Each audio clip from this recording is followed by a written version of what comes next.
ஓம் சரவண பவ. திருச்செந்தூர் முருகா துணை. சுட்டெரிக்கும் கர்ம வினை.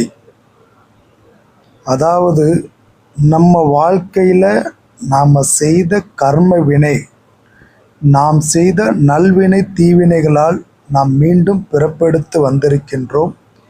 அதில் நாம் முன்ஜென்மத்தில் செய்த பலவிதமான கர்ம வினைகளினால் இந்த ஜென்மத்தில் நாம் துன்பத்தை அனுபவிக்கின்றோம். ஆனால் சில துன்பங்கள் நம்மளால் தாங்கிக் கொள்ளக்கூடிய வகையில் இருக்கும். இந்த கர்ம வினையானது நம்முடைய வாழ்க்கையில் நாம் குழந்தை பருவத்திலிருந்து நாம் வளரும் வரை வெவ்வேறு காலகட்டத்தில் அந்த காலகட்டத்திற்கு தகுந்த கர்ம வினைகள் செயல்பட ஆரம்பிக்கும். உதாரணத்திற்கு, நாம் ஒரு முன்ஜென்மத்தில் ஒரு திருமண காலத்தில் நாம் ஒரு வினையை செய்திருந்தால், இந்த ஜென்மத்தில் நாம் திருமண வயதை அடைந்து அந்த திருமணம் செய்கின்ற போது அந்த வினை நமக்கு செயல்பட ஆரம்பிக்கும்.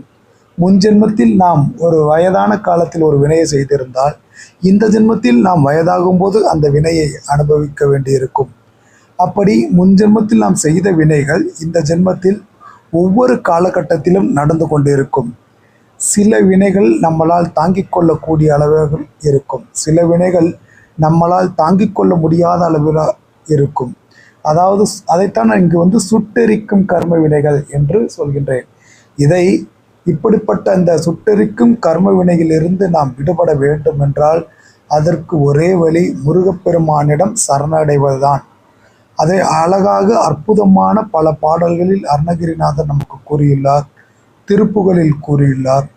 அப்படி ஒரு பாடலாக இங்கு நாம் பார்க்கவிருப்பது கந்தர் அனுபதியில் உள்ள ஒரு பாடல். இந்த பாடலில் அந்த வினையை தீர்ப்பதற்கு நாம் என்ன செய்ய வேண்டும், என்னவெல்லாம் செய்ய வேண்டும், முருகனிடம் எப்படி பிரார்த்திக்க வேண்டும் என்று கூறியுள்ளார். இதனை செய்வதன் மூலம் நாம் சுட்டரிக்கும் அந்த கர்ம வினையிலிருந்து விடுபடலாம் என்று வழிகளை கூறியுள்ளார். அது என்ன பாடல் என்று பார்ப்போம். கெடுவாய் மனனே, அதாவது கெட்டு ஒழுகின்ற மனமே கதிகேல், நீ நற்கதியினை பெறுவதற்கான வழிமுறைகளை நான் கூறுகிறேன் கேள். கரவாது இடுவாய், உள்ளதை மறைக்காமல் பிறருக்கு தானமாக இடுவாயாக. கரவாது இடுவாய். வடிவேல் இறைத்தாள் நினைவாய், கூர்மையான அந்த வேலினை கொண்டிருக்கக்கூடிய முருகப்பெருமானின் திருவடிகளை நினைத்து எப்பொழுதும் தியானித்து கொண்டு இருக்க வேண்டும்.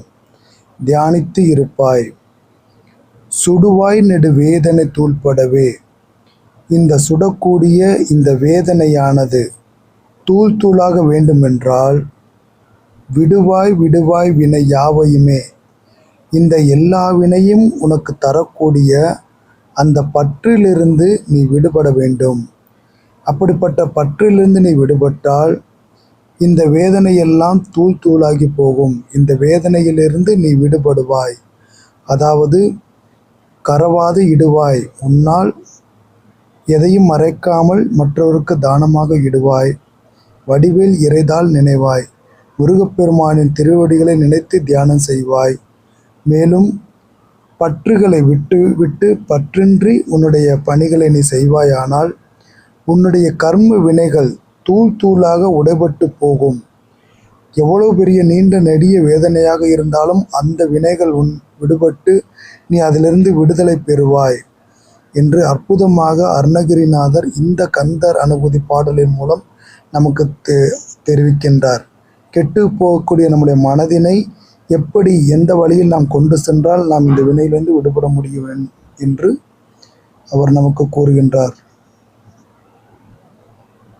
அப்படிப்பட்ட இந்த அற்புதமான பாடலை படித்து அனைவரும் முருகப்பெருமான் அருளை பெற வேண்டும், இந்த வினைகளிலிருந்து விடுபட வேண்டும் என்று நாம் பிரார்த்தித்துக் கொள்கின்றோம்.